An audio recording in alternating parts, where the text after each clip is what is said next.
Hello students, how are you? Fine हो ना सब? और अच्छे से फेस्टिवल भी मना रहे होंगे। हिंदी में हमने 6 चैप्टर स्टार्ट कर दिया है, जिसके दो पार्ट हमने कर लिए हैं। तो सेकंड पार्ट में हमने क्या लास्ट में पढ़ा कि दंतुल कालिदास के पास आता है और हिरण शावक को, मतलब हिरण के बच्चे को मांगता है। लेकिन कालिदास उसे क्या उत्तर देते हैं कि ये पर्वत की भूमि है जहाँ पर मैं भी रहता हूँ, और ये हिरण का बच्चा भी इधर ही रहता है, तो ये यहाँ की संपत्ति है, और हम दोनों पार्वत्य भूमि पर रहने वाले हैं, इसलिए दोनों हम एक ही समाज सजातीय, मतलब दोनों हम भाई भाई है, एक ही समाज वो लगते हैं ऐसे। अब आगे क्या होता है?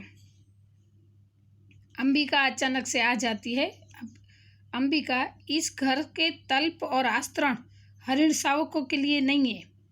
अंबिका मल्लिका की माँ है, जो मल्लिका पे गुस्सा हुई थी, तो वो आकर बोलती है कि बिछाने, मतलब वो बेड और जो बिछाना है वो हरिण शावक के लिए नहीं है, जिसने मल्लिका ने अपने घर में हिरण के बच्चे को सुलाया था उसके ऊपर। मल्लिका, तुम देख रही हो माँ? अम्बा, हाँ देख रही हूँ, इसलिए तो कह रही हूँ, तल्प और आस्तरण मनुष्य के सोने के लिए है, पशुओं के लिए नहीं है। वो गुस्सा थी मल्लिका के लिए, क्योंकि वो कालिदास के साथ गई थी और बारिश में भीग के आई थी, तो समाज क्या कहेगा उस डर से वो गुस्सा थी। तो वो गुस्से में बोल रही थी कि इस घर में जो बिछाने हैं और जो बेड है, जो सैया है, उसको तल्प बेड को बोलते हैं, तो वो मतलब मनुष्य के लिए, पशुओं के लिए नहीं है। कालिदास, इसे मुझे दे दो मल्लिका। दूध का भाजन नीचे रख देता है और बढ़कर हरिण शावक को अपनी बाहों में ले लेता है। इसके लिए मेरी बाहों का आस्तरण ही पर्याप्त होगा, मैं इसे घर ले जाऊंगा। द्वार की ओर चल देता है। कालिदास फिर मल्लिका के ओर जाकर कहते हैं कि मुझे अभी इसे दे दो, उसके लिए तो मेरी बाहों का ही जो है, मतलब वो दूध का जो भाजन यानी कि पात्र रख देता है, और हिरण शावक को अपनी बाहों में कालिदास ले लेता है और कहते हैं कि इसको तो मेरी बाहों का ही बिछाना पर्याप्त होगा, मतलब काफ़ी होगा ऐसे, और मेरे घर में ले जाऊंगा। और फिर द्वार की ओर जाता है। दंतुल, और राजपुरुष दंतुल तुम्हें ले जाते देखता रहेगा। दंतुल फिर बोलता है, तुम इसे घर ले जाओगे, और क्या मैं राजपुरुष दंतुल हूँ? मैं तुझे ऐसे लेने थोड़ी दे के जाऊँगा। कालिदास, ये राजपुरुष की रुचि पर निर्भर करता है। मतलब ये तो कालिदास शांति से उत्तर देते हुए कहते कि ये तो तुम्हारी रुचि पर निर्भर करता है कि तुम क्या करोगे।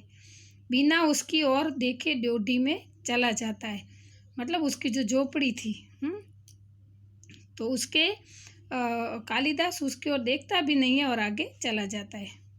दंतुल, राजपुरुष की रुचि और रुचि क्या होती है, संभवत इसका परिचय तुम्हें देना आवश्यक होगा। कालिदास बाहर चला जाता है, केवल उसका शब्द ही सुनाई देता है।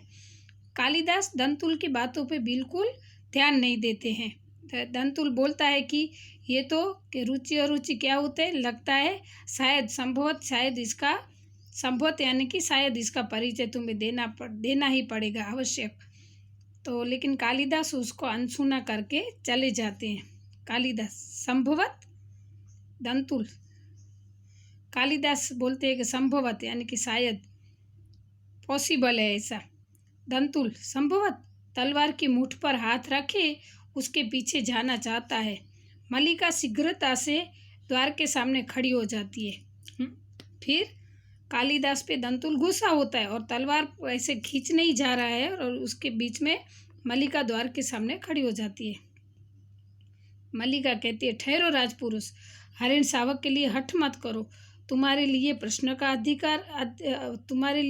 अधिकार का है और इनके लिए संवेदना का। कालिदास निशस्त्र होते हुए भी तुम्हारे शस्त्र की चिंता नहीं करेंगे। मल्लिका बीच में आ जाती है और उसको रोकती है और कहती है कि तुम जिद मत करो, हठ यानी कि जिद मत करो, ये तुम्हारे लिए प्रश्न अधिकार का है। तुम ऐसा मानते हो कि तुमने उसे घायल किया तो तेरा उन पर अधिकार है, लेकिन इनके लिए संवेदना है, मतलब इमोशंस है। और कालिदास निशस्त्र, मतलब कि इनके पास शस्त्र भले नहीं है, फिर भी वो तुम्हारे शस्त्र की चिंता नहीं करेंगे। दंतुल कालिदास, तुम्हारा अर्थ है कि मैं जिनसे हरिण शावक के लिए तर्क कर रहा था वे कवि कालिदास है। दंतुल कालिदास नाम सुनकर अचरज में पड़ जाता है, आश्चर्यचकित हो जाता है और कहता है कि ये कालिदास जो संस्कृत के महाकवि है, जिसके साथ में तर्क यानी कि दलील डिस्कशन कर रहा हूँ, वो ये संस्कृत के महाकवि कालिदास है। मल्लिका कहती कि हाँ हाँ, परंतु तुम ये कैसे जानते हो कि ये कवि कालिदास है, कि कालिदास कवि है ऐसे? मल्लिका बोलती कि हाँ ये तो वही है, लेकिन तुझे कैसे पता कि कालिदास कवि है? दंतुल, कैसे जानता हूँ? उज्जैन की राज्यसभा का प्रत्येक व्यक्ति ऋतुसंहार के लेखक कवि कालिदास को जानता है। कवि कालिदास ने बड़े महाकाव्य बड़े बड़े लिखे, उसमें सबसे बड़ा काव्य है ऋतुसंहार, जो उज्जैन की महासभा में दंतुल कहते हैं कि हमारे मतलब उज्जैन राज्य का था दंतुल, तो वो कहना चाहता है कि हमारी जो राजधानी है उज्जैनी, उसमें सभा में तो हर व्यक्ति ऋतुसंहार के लेखक कालिदास को जानता है। मल्लिका, उज्जैनी की राज्यसभा का प्रत्येक व्यक्ति इन्हें जानता है? दंतुल, सम्राट ने स्वयं ऋतुसंहार पढ़ा और उसकी प्रशंसा की है, इसलिए आज उज्जैनी का राज्य ऋतुसंहार के लेखक का सम्मान करना और उन्हें राजकवि का सम्मान देना चाहता है। आचार्य वररुचि इसी उद्देश्य में उज्जैनी से यहाँ आए हैं। रियल में क्या होता है कि वो दंतुल अपने लोगों के साथ कालिदास को मिलने ही आए, क्योंकि उनके जो सम्राट थे, उज्जैन के राज्य के सम्राट थे, वो ऋतुसंहार उन्होंने पढ़ा था और उन्होंने डिसाइड किया कि जिन्होंने ये ऋतुसंहार लिखा है कवि कालिदास ने, उनको हम हमारे राज्य के कवि महाकवि घोषित करेंगे और उसको सम्मान करना चाहते थे। और फिर वो आचार्य वररुचि के साथ वो वहाँ से आए थे। अब उनके जो आचार्य थे वो भी उनके साथ थे। मल्लिका सुनकर स्तंभित सी हो गई थी। मल्लिका, उज्जैनी का राज्य इन्हें सम्मान देना चाहता है, राजकवि का आसन? दंतुल, मुझे देख खेद है कि मैंने इनके साथ अशिष्टता का व्यवहार किया, मुझे जाकर उनसे क्षमा मांगनी चाहिए। दंतुल कहता है कि मुझे खेद है, मतलब दुख है कि मैंने इनके साथ बुरा व्यवहार किया, मुझे जाकर इनसे क्षमा मांगनी चाहिए। स्टूडेंट, मैं एक बात बता दूं कि संस्कृत के महाकवि कालिदास इन्होंने ऋतुसंहार, अभिज्ञान शाकुंतलम ऐसे बड़े बड़े महाकाव्य रचे हैं। तो उनको उज्जैन में महाकवि का सम्मान मिला था। स्टूडेंट्स, ये अच्छा चैप्टर है, आपको भी अच्छा लगा होगा कि मनुष्य को पशु के साथ क्या संबंध रखना चाहिए, ये यहाँ पे हमें सीखने को मिलता है। अस्तु।